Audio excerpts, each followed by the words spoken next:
Was he's getting ready to push a button to let everybody in. That's what he meant.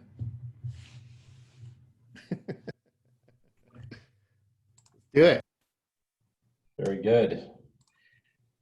Good morning, everyone, and a warm welcome to this rebroadcast of Scott Santucci's Growth Enablement webinar. Sales enablement is at a crossroads. Where do we go from here? We had such a good response to Tuesday's session that we're repeating it today for those that missed it. And I know you will get a lot out of this session. My name is Dave Irwin, and I've been involved in applying the principles of sales enablement my whole career, which means I have seen everything that doesn't work at least once, but also many things that do work. And I'm introducing Scott this morning because I go all the way back to being the very first speaker on stage at Scott's inaugural Sales Enablement Conference in 2011 when I was in my company a lot. I've known Scott for over a decade, and I'm a huge fan of both his work and also his collaborative, highly engaged approach. And I wanted to get involved in this research initiative early on, as I am, like you, so curious about where things go from here, given the massive business disruption we're all experiencing. It's also been 10 years since sales enablement was first covered by Scott when he was at Forrester Research. So it's fitting we have this important checkpoint for the community a decade later after Scott first defined the space. Now, when I first met Scott, he shared with me a really powerful blueprint he had designed for interconnecting all of the different tools, methods, and frameworks I had developed over the years to drive revenue growth into a cohesive whole. And I was able to evolve from Scott's blueprint a system view that effectively orchestrated all those parts into the alignment of my company's capabilities to the desired outcomes of our target customers. And it absolutely paid off. It helped me in so many ways to simplify, eliminate things I didn't need, align internal resources and budgets, fill in gaps, and coordinate all of these different functions into a coherent, repeatable process that we could organize around. I shared the business results I achieved at the time. Here is what they were over a multi-year period. A 22% increase in average year-over-year revenue growth, a 45% increase in average year-over-year profitability, a 32% increase in average year-over-year contract value sold, and a 52% increase in average year-over-year large key account growth, which was particularly significant. The point is, I was able to drive results with a commercial system that fit my business. It absolutely works. So that's my message today. As it was then, it works. So it's no surprise, given Scott's past leadership and approach, that he has made this research initiative such a broad community effort, which just makes all of this so valuable at a critical time. I'm really excited to introduce Scott to read out the findings and insights derived from this incredibly comprehensive study that reflects the input of so many on this call. So Scott, take it away. Thank you so much, Dave. And it's going to be hard to live up to that. So hopefully I'm able to do that. This is a rebroadcast. This is a live rebroadcast. So what's interesting is on Tuesday, we had our first one and we had over 370 people register, which is overwhelming. And we had 220 people online. We've had another 50 people watch the rebroadcast. And what we've learned is there's a whole bunch of dialogue. So why we're redoing it live is because the chat is valuable too. So here's sort of what we've set up for you. As many of you know, Brian Lambert and I, and you can introduce yourself, Brian, on the chat, and I have a podcast called Inside Sales Enablement. And in Inside Sales Enablement, we work on collaborator issues, and you'll understand what that means later. Collaborator issues and evolution of sales enablement, and we're the ones who tackled this research initiative. So what we thought in doing the rebroadcast, because the chat was so valuable and so engaging in the first one, we thought we'd do something different. We thought we would have a smaller attendance, so we did. There are 32 of you on the line, so we want you to be engaged. For those of you who are listening for the first time, maybe you don't pay attention to the chat. We also have a lot of people who are joining in, and we have a special guest. So yesterday, if you're aware, we released, Brian and I on Inside Sales Enablement, dropped our episode with Hank Black. Hang Black is the head of sales enablement at Juniper, and she's been using a lot of the Being Heroic frameworks that we've been talking about on our podcast to lead in a COVID period.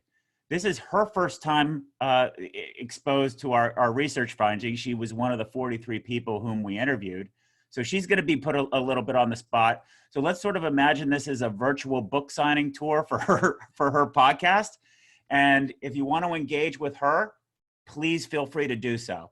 We also have a lot of people who are relisting. I'm going to ask you guys to feel free to ask other questions and engage everybody else. So if you are the type of person who has adult ADD like myself and just love to engage, pay attention to the chat. Brian will help moderate it and facilitate it. He's also going to be available for links that you can follow on for following research. Now, on this side, on my track, I'm not going to be paying attention to the chat at all. I'm going to be going through the content and the research. So hopefully that's a good frame for all of us. So launching into that, here are our findings from an overall research project that we've done, and I'm excited to share them with you. One of the things that we've learned about audiences is that some of us want to know the answer right away. So let's pay that out right now. Here's what we're going to tell you. So this is a contract that we're going to make together between you and me. Here's what I am going to tell you. I'm going to tell you 3 things. 1, sales enablement has emerged as the antidote to an invisible problem we call productitis. This discipline will cure this disease by evolving from fixing salespeople to orchestrating the commercial system. So that's one thing we're going to talk about. 2, companies need to develop stratacution capabilities that are provided by orchestrators. The internal business they run are all different forms of sales enablement. And 3, to treat productitis, leaders will need to act rapidly, but also thoughtfully. Start by creating a baseline of your current state environment, then quickly drive a series of targeted and coordinated sprints. So there we go. If you want just the findings, you can leave now, but we're going to go forward and go through. Now we're going to tell it more in terms of a story. So our first section is, I love this quote, "It ain't what you don't know that gets you in trouble. It's what you know for sure that just ain't so." So let's talk about what that means, because there's as we all know, there's a lot of perceptions of what sales enablement is, and we're moving forward in a different direction. So synthesizing executable insights. This is basically the research method that we did that we're paying out. So the question was how to execute in the new normal, and specifically, what is sales enablement's role in executing in the new normal? So what did we do is we actually did an open-ended survey. For those of you who've taken the survey, please share with the attendees how hard that survey was, because it was open-ended and it was a lot of thoughtful questions. And we got 102 responses. When you take in 102 open-ended responses, it's pretty hard to sort out. So we solicited sort of friends of the show, experts that I've known who've been involved in the sales enablement space for at least 10 years. And I wanted to get 20 of my peers to be able to look at it. We had 43, including the CEOs of the top, of all of the top 4 sales enablement vendors. So that was fantastic to be able to get that research. And what those experts did was really react to the survey results that I compiled for everybody. Then we executed or wrapped up panel discussions. We had 6 panel discussions. And if you look at the little octopus diagram, the goal was to take out different flavors or different perspectives of folks who look at sales enablement practitioners, sales enablement experts, sales leaders, executive sponsors of sales enablement programs, professors, sales enablement people with an L&D background. Now we hope to add to this with vendors and also marketers and human resource professionals, CFOs. We're going to keep adding more and more perspectives because, as we all know, revenue is a team sport and it includes everybody. So that's our research process. So let's pay out some of the findings. So one question in our survey is sales enablement on the rise or is it in decline? And it's probably no surprise that sales enablement professionals, the overwhelming majority of sales enablement professionals, think it's on the rise. Here's some of the feedback of some of the quotes. Obviously, you're going to be able to look at these later when you get some of the slides we provide. But I wanted to highlight some of the trends. Those who think it's on the rise highlight more the business problems that it's addressing rather than what its current state is today. Those who think it's on decline are all in agreement that there are business problems, yet the high-level business problems to address, yet they're concerned about the results being generated. So really, it's not really an issue of rise or decline. It's more of an issue of, are we generating results or not? So to give an example, two extremes of the example, if you look at the bottom quote down there at the bottom, when the blank hits the fan, enablement training are usually the first to be let go. And right now, COVID-19, we're in the manure pile. I think that's a call to action of, are we really, really clear that we're being valuable? On the second, the opposite side of that is I think we're seeing failures in the results and the sustainability of those results. That's a failure point to deliver. However, if you look at sort of the optimistic responses, it's actually a consolidation of several functions to support the lead to close win ROS process and customer engagement activity. It's on the rise due to consolidation of existing roles and responsibilities. That's highlighting of a orchestration or a blending of things together. And that's really indicative of a lot of state of where we are in terms of this profession. Now let's go on is one of the questions that we asked is we used a metaphor looking at sales enablement as a business within a business. So what business is sales enablement in the first place? And the overwhelming majority of the respondents said sales enablement is like a consulting service. And to pull out some of the flavor of how difficult this question was to ask is look at some of these responses. What business are you in? Well, we're a general contractor, therapist, EMS. I'm not really sure. That's indicative of a lot. But then if you look at some of the other ones that used a real life business as a metaphor, you look at FedEx. We're pulling the people, process, and technology to deliver what's needed at the right place at the right time during the sales process. Or we're an oil exploration production company. We figure out where there might be opportunity, run some tests to figure out if it's worth your time. If so, invest the time and energy and then pump it till it's dry and move on. I love that. Maybe we come back and do some fracking if the wells run dry. Really great color in all of these different areas. And you can see there's a lot of different perspectives about what business sales enablement is. So who's the customer? So this is a question in our panel when we were talking about what your favorite question was. In our panel with sales leaders, Skip Miller actually said, I thought on the first blush when I took the survey, what a stupid question about who's the customer, until I saw all the responses, because everybody thinks the customer of sales enablement is obvious. But if it's obvious to one of us, it might not be obvious to everybody in the community with whom we're trying to impact. So if you look at the feedback around the horn, it was mattered all over the place. You have, on the one hand, it's sales, marketing, operations, and technology industry are the customers of sales enablement. If done right, the end user, the end customer is everyone involved in sales cycles. I think if there's one customer, it's a blend between the executive team, sales rep, and prospect. I think that's pretty funny. Like, how's that one customer? But if you look at the word cloud here, the overwhelming majority of people believe that the customer of sales enablement is sales.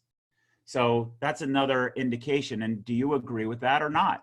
And these are things that are really important, because if we don't know who our customers are, how can we service them? So then finally, the last one, and probably the most telling, is what's the value of sales enablement anyway? And the way that we asked this question was, if you were imagining a letter to shareholders, what would it be? And this was the one that I think brought out the most clarity, because there was the most lack of clarity and the most variation responses. So let me go through why we laid it out this way. I would say the bulk of the responses were like the top one. This is a tough question to answer without further context. Or a lot of people would give me coaching on how I should design surveys in the first place. Or, sorry, this question is too broad. Other people said, I feel like this is a loaded question that plays into insert vendor website here. Go read their websites. Or it looks like you're fishing for something about my ramp and velocity and what my KPIs are. Then there was another flavor, which would be to judge your peers. So if you look at I think a best example of that would be in the second quote, a lot of waffle. Enablement practitioners as a whole are disastrously bad at demonstrating their impact and staying focused on one thing. So I'd say about 60% of the responses were either, I don't like this question is really hard, or a commentary about how other people would answer it. But then if you look in the highlighted area, there were a handful of people who actually answered the question as if they were the CEO of a company and how they communicate it. And listen to this one. Keep in mind, this is somebody at a survey just typing away in the moment and then hitting the send button. It's very unlikely that they spent a lot of time thinking about their response. This was emotive. This is how they work, how they are, how they be. Last year, we formalized the sales enablement program. We took sales enablement from ad hoc to a program that is measurable, repeatable, and dynamic. We aligned the messaging and the channel and internal sales. We decreased new hire onboarding time. We kept average tenure consistent with individual contributors and managers, and increased tenure in our most experienced roles, showing positive retention and a clear program path. Next year, we will focus on manager enablement and formalize bottoms-up feedback for all sales enablement services to keep the program relevant, agile, and dynamic. If this doesn't say we're all over the place in terms of what we think our value is as a community, I don't know what else does. So for me, this really begged the question, what is sales enablement? What is a platypus? What the heck is this thing? What is sales enablement? Is sales enablement a market? On the one hand, Showpad, Seismic, HighSpot, and MindTickle have raised over $600 million in funding and have 50 companies amongst them that spend over $1 million per year. So that's some evidence that we have a market. However, on the other side, you have ClearSlide, Savo, DocuRated, Ventaso, I'm sure there's a whole bunch of others, they raised over $200 million in funding, and all were bought for pennies on the dollar, or some are no longer even in existence. So what gives? Is there something here, or is there something not? I'd also add that at this moment in time, there has been no big exit. So an exit might be, if you think about some of the, like Marketo had a big exit. So that validates the marketing operations space. What space or what market is sales enablement? Okay, well, let's move on to the profession. Does it meet a profession? So I asked Brian to help me figure out and come up with a litmus test. He found some litmus test criteria used. So this would be, how do I determine whether or not a doctor is a quack, to be simple about it? Why should I take somebody as being a professional? And these are the criteria.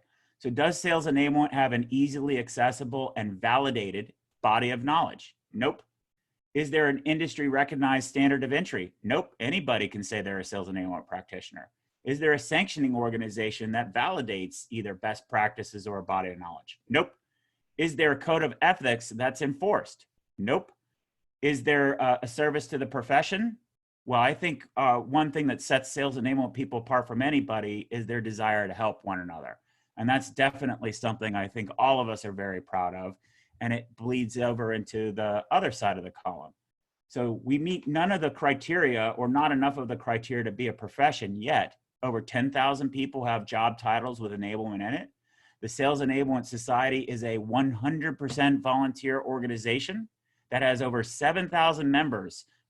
There's a dedicated community board. There's a conference. There's podcasts for members. They have a conference, an annual conference. All of these different things were created 100% by volunteers. So what gives? So the rest of this part is the analysis part. So let's figure out what's really happening. Let's break down why we have so many different flavors of sales enablement, versions of sales enablement, variations of sales enablement, all of those activities, all under one umbrella. Let's figure out what's happening. So let's start with, where does sales activities come from in the first place? And we all know this. Your CEO is working with investors. They want to see a more productive sales force. So the CEO says to the direct reports of the business, I want to see a more productive sales force. And then what do you get? The product team says, we'll get on that. And the human resources says, we'll get on that. And marketing says, we'll get on that. And sales says, we'll get on that. So what do we get as a result? We get an inventory of activities to quote unquote help. So all of these different mason jars represent activities that are coming from all of those different departments. Training, packaging, competency models, compensation, job description, performance, QBR processes, ROI calculators, on and on and on. And in each of these jars, all of these jars are being just thrown out and made available to sales organizations. So one of the things to figure out then is, I'm a big fan of accounting for things. So what does all of this stuff cost? So if these are tools to help sales, let's figure out what it costs first, because maybe there's something really revealing in all of that. So what I'd like you to do is imagine this as a money changer, and the top, the green at the part, is all those jars being poured in. And in order for us to figure out what money is spent where, there's really two buckets of thinking about as a sales system. One is the structure of it, AKA the job titles, the head count of the salespeople, and then the compensation plans and how you manage them. Think about the structure of the sales force. And then on the other hand, think about all the investments to support the sales force. And with this kind of clarity, this helps us make apples to apples comparisons of what we're working on. And then over here where it says 0 total spend, that'll be the summation. And what I'm going to walk through, I want to make sure this is very clear. This isn't industry averages. This is the reality of one individual company. So pay attention and follow along here, because it's very precise in the steps, but this is what your accounting department and finance does. So if we break these parts down into their buckets, under the structure of sales, the base costs are not part of this analysis. So base costs mean the salary, the benefits load, infrastructure, acquisition. So all these costs your company might want to look at, but they're not part of this analysis. So you see none of the dollars are highlighted here. But then when you look at the variable costs, one of the things that's interesting about every time you hire a salesperson, they actually consume a variety of different resources. You have to pay them commissions, their incentive programs, there's a cost of reporting. In this particular analysis, the company wanted to look at T&E as inclusive of the sales enablement initiative, because they thought if they had a standardized demo program, for example, they would be able to dramatically or make a big dent in their T&E costs. So we added up, and per rep per year, $186,000 is spent for T&E that's related to driving sales. Okay, now let's move on. Now when we move to the support costs, how do we account for the overhead? And in this case, if we think about it like a business within a business, what's the overhead in the sales organization? Well, it's sales managers and it's sales leadership, it's sales operation heads, and it's your salary as a sales enablement person. So all of those things together are the overhead of running that. So if you add up all of that spend, that's another $87,000 per rep, or $273,000 total. Then there's other investments made in this to develop the sales organization. You have performance improvement programs, training and education, methods and job aids. All of these individual activities, these mason jars, if you put them into categories, they add up. So now just in terms of the development, we're at $356,000 per rep. Now we're not focusing on any of the costs to scale or make the sales force create more leverage for the sales force. So now we have to account for the overhead of the people who are in departments like L&D or marketing or product groups who are also spending or creating those mason jars. So that's $21,000 extra that we add to it. But then you throw in all the other activities, the collateral and tools generated, the sales support services that they provide, the demand generation activities that they provide, and we get a number of $502,000, all said and done. So when we look at this as a whole, how much is this company spending per rep? $502,000. And the question and the readout to the executive team is, what would your top reps spend if they had $502,000 budget to spend? Would they spend it on all the mason jars, or what would they spend it on? And we found that's a big clarifying question. Now, this is a really great tool or way to help identify what the costs are and to coordinate the waste and have these kinds of discussions. But what is the view from your investors? So we talked about the initiation of all these activities being the CEO talking to investors and saying, hey, we want more productivity. What does the lens of productivity look like from investors? So what investors see is something far simple. It's far simpler than a lot of us give any credit to, myself included. And really what they look at is it's your income statement. And they look at the top line, which is just the revenue line. They look at expenses and the operating margin. At a very, very high level, they think sales and marketing should be delivering revenue growth for us. Not revenue, because there's an ongoing element of revenue. They want to see revenue growth. When they look at the expense item, they see sales and marketing spend a lot, $502,000 per rep. If you saw that last company, that's a lot of expense. And when you look at the income statement, sales and marketing expenses tend to be the largest expense item in the company. So if you want to have operating margin or EBITDA or whatever term you want to call it, you want to be able to get more for your spending. And since sales and marketing is a big expense item, it's going to attract attention. Well, don't take my word for it. We were lucky enough to have worked with TCV, one of the largest private equity companies, so a good representation of investors.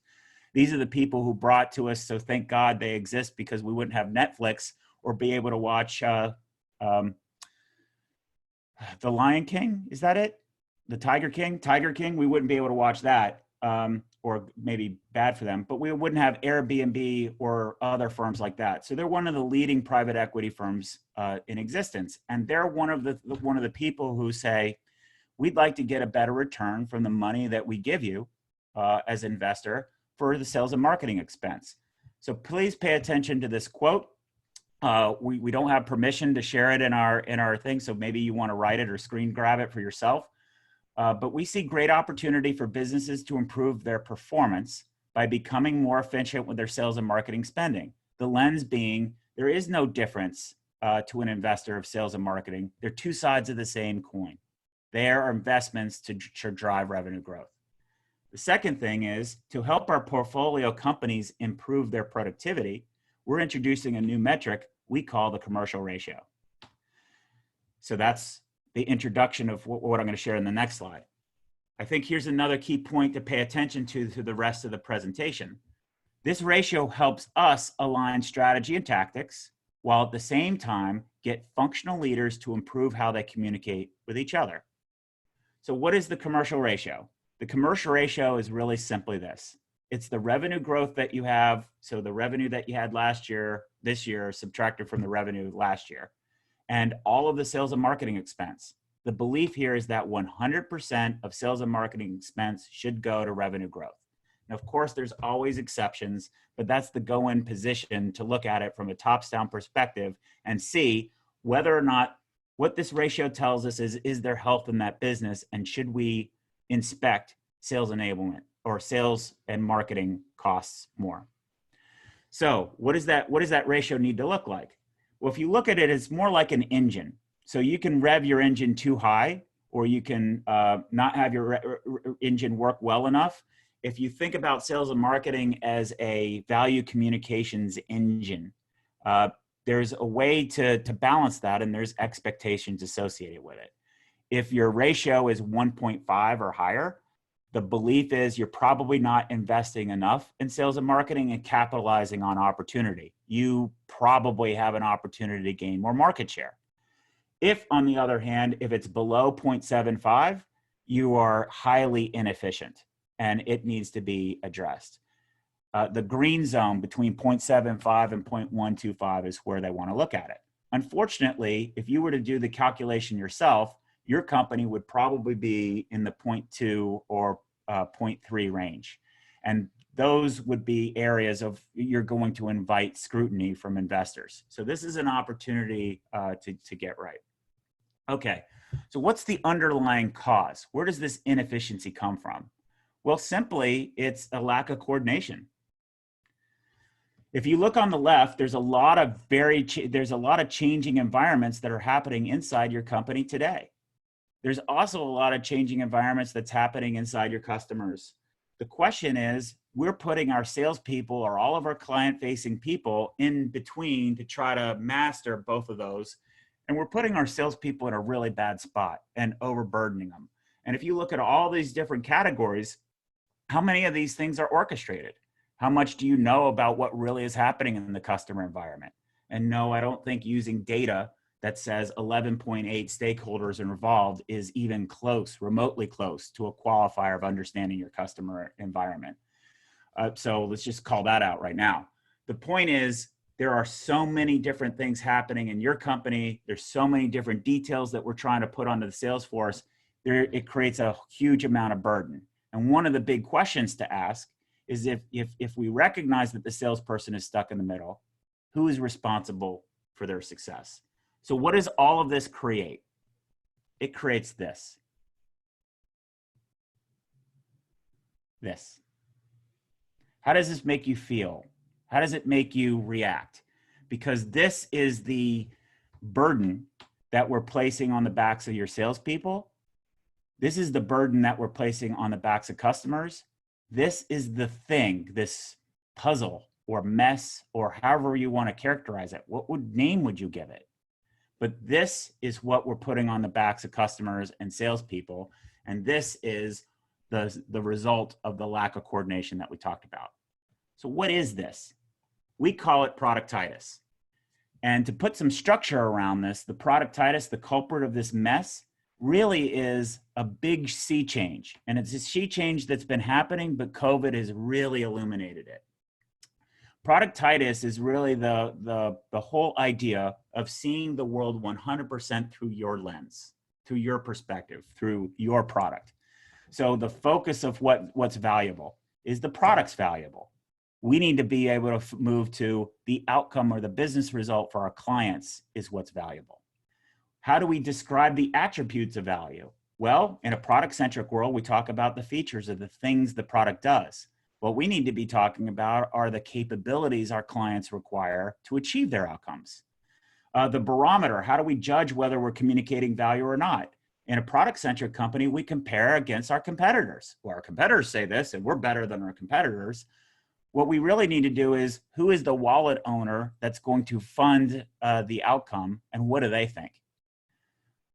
How do we judge the impact of the value we're communicating? Well, in a product-centric world, it's the benefits. And we try to make each benefit and justify it by either what it cost us to do or what it would cost the other company to do. Why aren't we communicating the measurable results of achieved business outcomes? If we want to make our message and the materials that we're communicating relatable to customers, what do we do in a product-centric world? We do use cases. What do you do in a customer-centric world? You highlight common business scenarios and say, here's what was before looked like, here's what after looked like. And then if we want to create proof of the value that we can provide, in a product-centric world, we do demos. Demos. Let's get to the demo as quickly as possible. If we want to be a customer-centered world, what we want to do is benefit realization. So how are companies coping with productitis? Well, at the top, if we're in a show up and throw up mode where salespeople are taking that information and just giving it to customers, or different groups are communicating it directly, guess what's happening? We are asking our customers to digest it. So that's the first scenario. Is that going to be valuable? No, it's not. Many of us are investing in resources to improve or fix our salespeople. So we're asking our salespeople to lasso or corral that capability. We've known for years, for at least 4 years, only about 20% of sellers have the ability to do it. The good news is the 20% of salespeople who can do it create value for customers, and they give them the map of success and the light bulb effect. Unfortunately, 80% of the sales organization struggle to do it. So the question is, How come companies aren't managing this chaos programmatically, systemically, over as a company and preventing the chaos from getting to the salespeople and to the customers? This is the opportunity. And it's really what comes down to, if we're moving into a world where customer experience and value is more important than the products themselves, it's something that needs to be tackled. So the question that executive teams need to make, and why sales enablement has really emerged, is a choice. Do we treat productitis, AKA fix the system, or do we continue to try to focus on micro ways to fix salespeople? Like give them time management training, that's what they need, or they need more tools or more ROI kits, etc. This is the choice to be made. And our argument is that sales enablement needs to move to fixing the system and move away from fixing the people. Okay, so that's our case of thinking differently. Now let's talk about the definition of insanity is doing the same things over and over again, expecting a different result. How do we create a different kind of muscle memory? So some of you right now are probably feeling, wow, that's a great diagnostic of the problem, but it makes me very nervous because how am I going to bring that up inside my organization? And what you'd have to do is you're going to have to be able to prepare some different decision-making tools, because right now the trigger effect, the motion that people are in is, if I want to fix a sales problem, we need to prescribe an activity.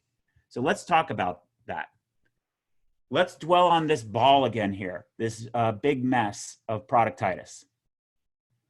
I asked you earlier how it makes you feel. It doesn't make anybody feel good. And the reason it doesn't make anybody feel good is we as human beings are designed to avoid complexity. We're designed to just really dislike ambiguity. And in a business sense, businesses don't like risk. And that's what ambiguity is. And they sure don't like complexity, because complexity means a lack of control. So in the zone of we want to have more control and we want to have more order, the approach that most businesses are taking to get more control is actually making it less controllable.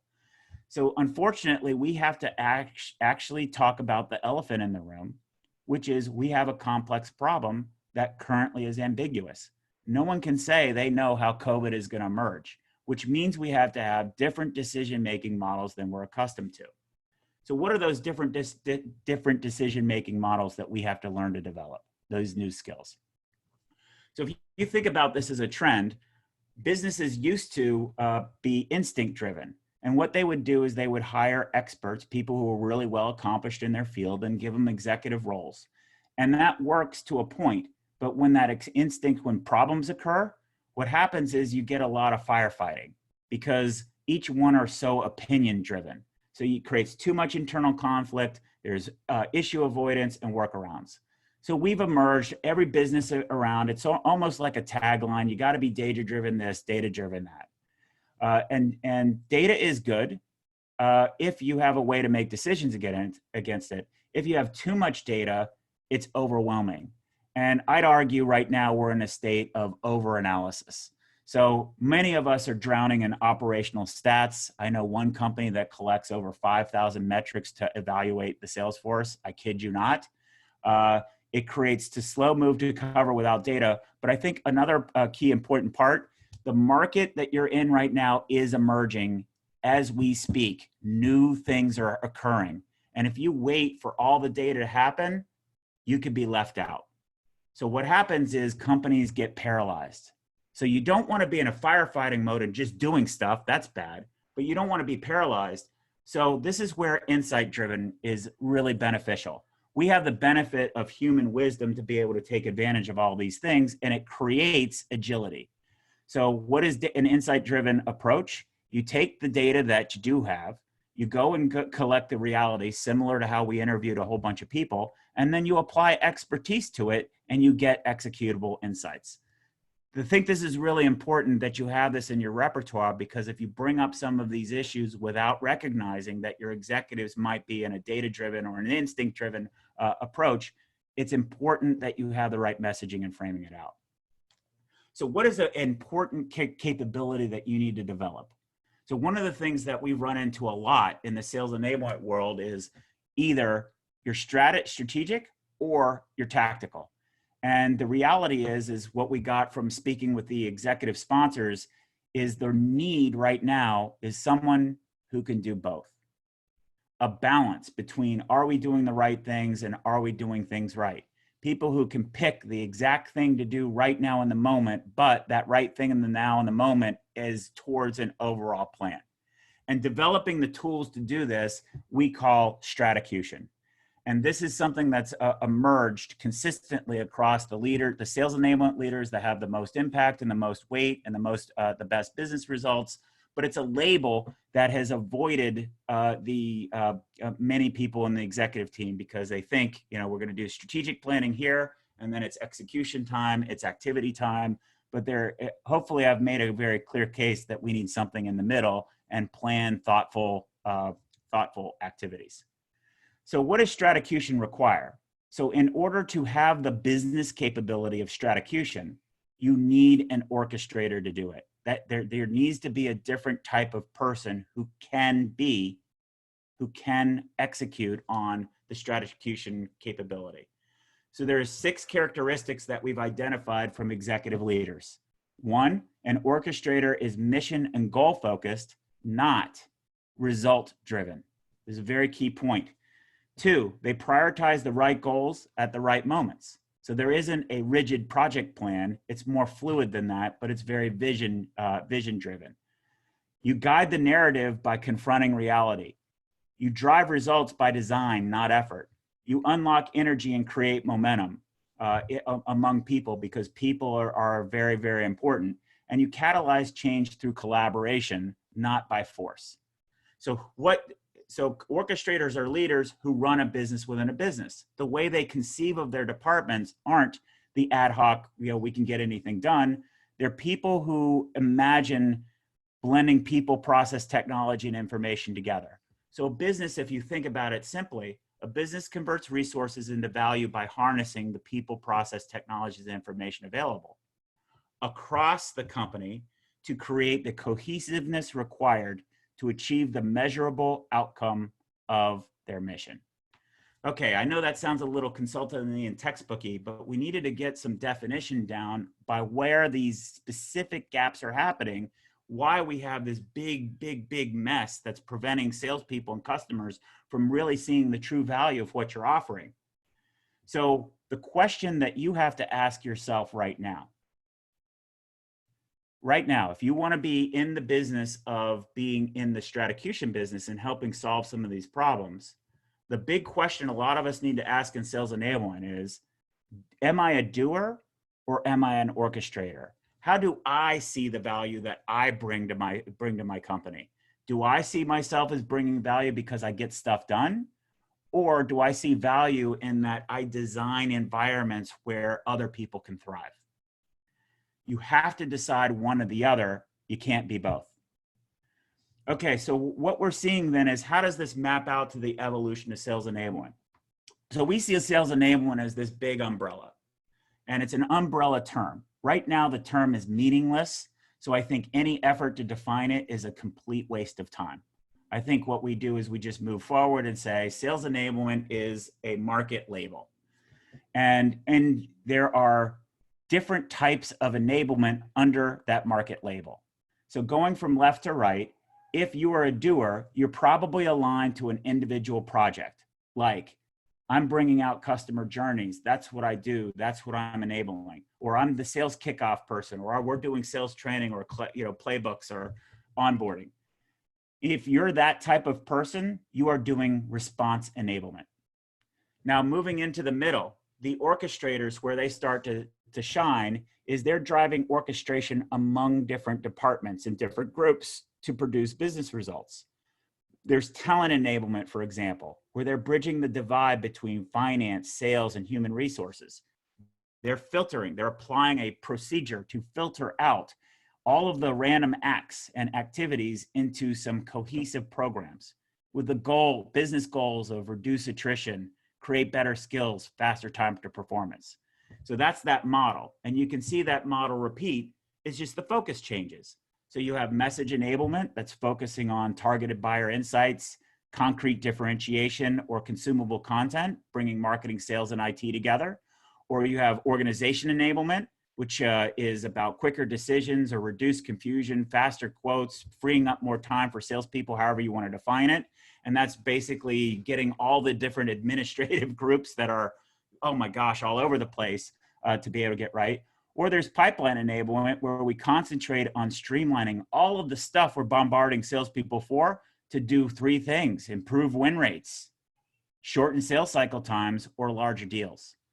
And then you do have a handful of people in our community who are doing what we call commercial enablement. The reason we call it commercial enablement, because it ties to the commercial ratio. Who is working to systematically improve that overall ratio so that we move the needle from being a sales and marketing being a very wasteful expense to something that actually is producing a return of investment. So that's a sort of a map or a landscape view to look at it. Here's a simpler way, or probably my personal favorite way to look at it. Going back to payoff of what business within a business you're in. The doer, if you're in response enablement, what you need to be doing is consolidating so that there aren't a whole bunch of individual quote unquote sales enablers all doing ABM or demand gen and individually and saying they're doing sales enablement. You want to consolidate it. And if you want to be in that response mode, your business within a business is Geek Squad. You are a great help desk to be able to solve problems quickly. And that's the what business you can provide, and that's valuable. Then orchestrators, if you're in talent enablement, you should probably be thinking, hey, we're Harvard for sales. Harvard definitely worries about the talent, the crop that's coming in. They only want the best candidates. You only want to be involved in the best salespeople. How come we're not more involved in the recruitment? All the way through evaluation and onboarding and coaching and all of those activities. We need to think holistically that way. If you're focused on message enablement, think of ourselves as Ogilvy for sales. And I even like Mad Men for sales, because it's sort of the birth of the branding industry. We're going to have a rebirth of what branding in the trenches looks like. So how do we get the message right when we have so many different stakeholders whom all see the value of our products and services differently? If we want to be organizational enablement, we want to be like systems integrators. There's so many broken things involved inside our companies, even including our SKUs, the inventory SKUs, and how unrationalized it all is. The opportunity to fix a lot of broken things, a lot of productitis exists, but we have to develop the skills of, like we're Accenture or a systems integrator for sales. And then the next one is pipeline enablement, Tiffany's for sales. If you've ever learned anything about Tiffany's, selling diamonds is really hard because it's all about the perception of value. So they concentrate 100% on the buying experience. The pipeline is about that Tiffany's type buying experience end to end and making it come to life. And then if you want to really move or change your trajectory from being 0.10 in terms of your commercial ratio to 1.25, that's transformative. You don't transform by just rearranging the deck chairs on the Titanic. You got to fundamentally transform. In that case, think about yourself as NASA for sales, inventing new math, thinking about new ways of doing it in a coordinated way, where you're taking the skills from Harvard, the skills from Ogilvy, the capabilities from Accenture, and the focus of experience from Tiffany's, and blending them together into one big mission. So this is the evolution of sales enablement. And the way to think about that is between the green and the purple. If we were to say sales enablement as a whole is a product or an industry, we're clearly an industry that's stuck in the chasm, if you remember the Jeffrey Moore work. So in order to emerge out of the chasm, we have to stop doing random things or ad hoc things or looking for silver bullets. I think another disadvantage of our sales enablement community has been we've been focused on silver bullets. The silver bullet of Challenger, or the silver bullet of something else, or the silver bullet of messaging, or one tactic or one new approach that is going to solve all these problems. The reality is silver bullets only work on werewolves, and werewolves don't exist in real life.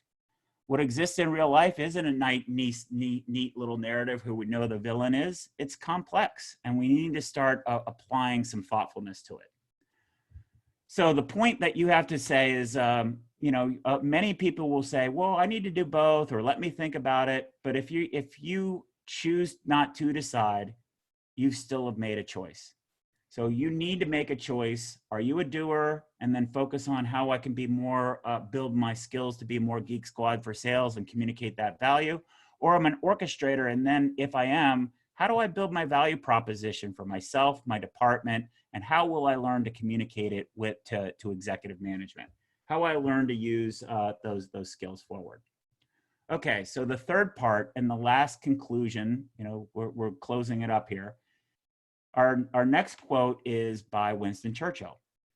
Never let a good crisis go to waste. So what does all of this do? Why does all of this matter? What's the key here is fundamentally right now in your company, you need to identify the waste. You are going to likely go through another round of cost cuts. This COVID thing is lasting longer than people have anticipated. So you basically, the way that I like to think about it is you have to learn to cut fat, not bone. While at the same time, we have to develop entirely new muscles.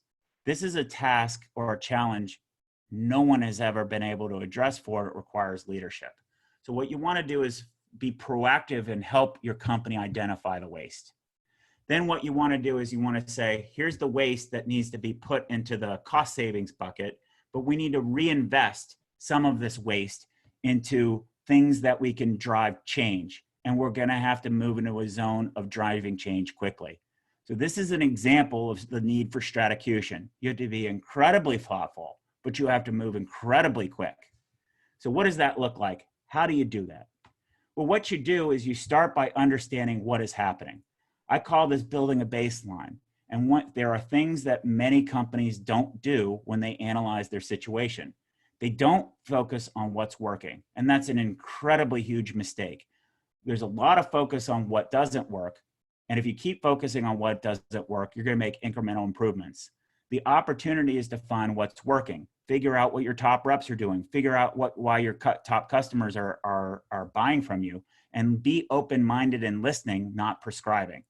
The second thing then is once you have the what's working, you're going to want to figure out what are the barriers that prevent the whole company from delivering the value that those top customers are looking for in a way that those top reps are doing it. What stands in our way? That's a question that needs to be asked. It's easily identifiable. You just have to go and do it. And then the third part then is, so what resources are invested that are contributing to obstacles, and what resources could be reinvested? When you lay this case out very cleanly, pure clarity emerges amongst a lot of chaos. The uncomfortable part is doing a baseline analysis when we don't, asking the questions of what's working. So what happens next?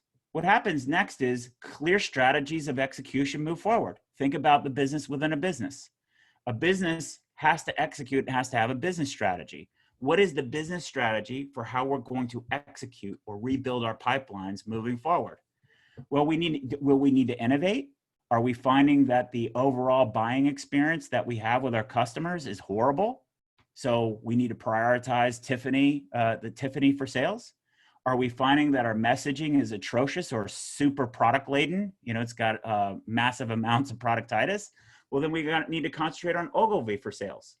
If we find out that really we're just a big, massive bloat of bureaucracy, which a lot of companies are these days, well, then we need to concentrate on operational excellence, and we need to focus on the Accenture for sales or talent enablement. These are very simple things to deal with once you organize all of the different variables. And then underneath those categories, what you need to do is identify fast action tactics. Here's a few of the fast action tactics that we've found that have a great yield or return on investment when you clear it, like hyper-targeting customer stakeholders under pipeline enablement. No, I didn't say personas. That's a completely different topic.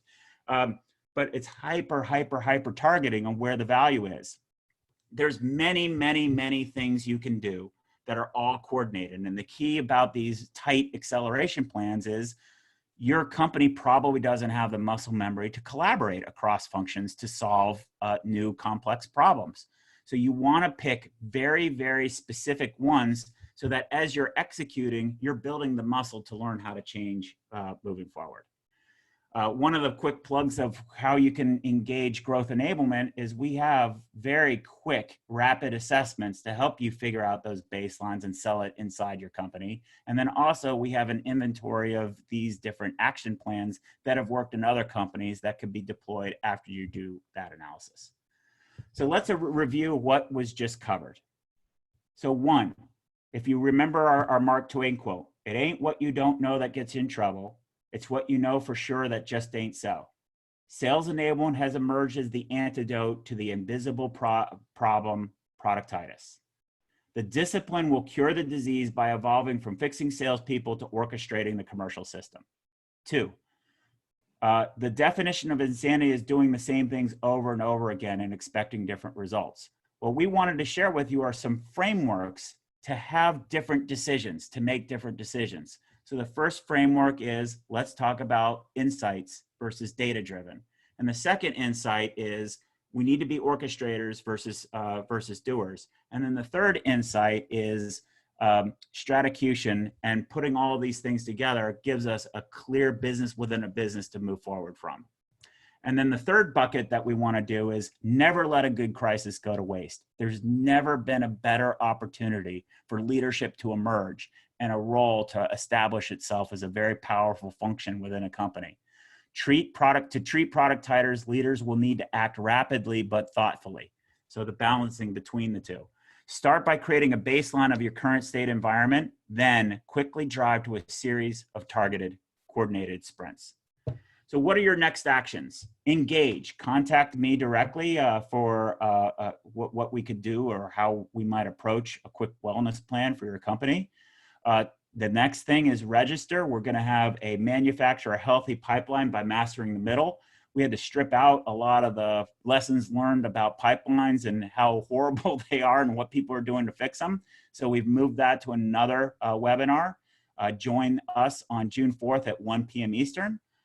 Or continuously learn. If you're not listening to the podcast Brian and I do at salesenablement.com, you should listen to it. It's 100% orchestrator focused, and it's conversations about what's going on and how to navigate all of this complex environment. So with that, I'm going to wrap up and ask Dave if there's Dave or Brian if there's any questions that we could ask in the middle.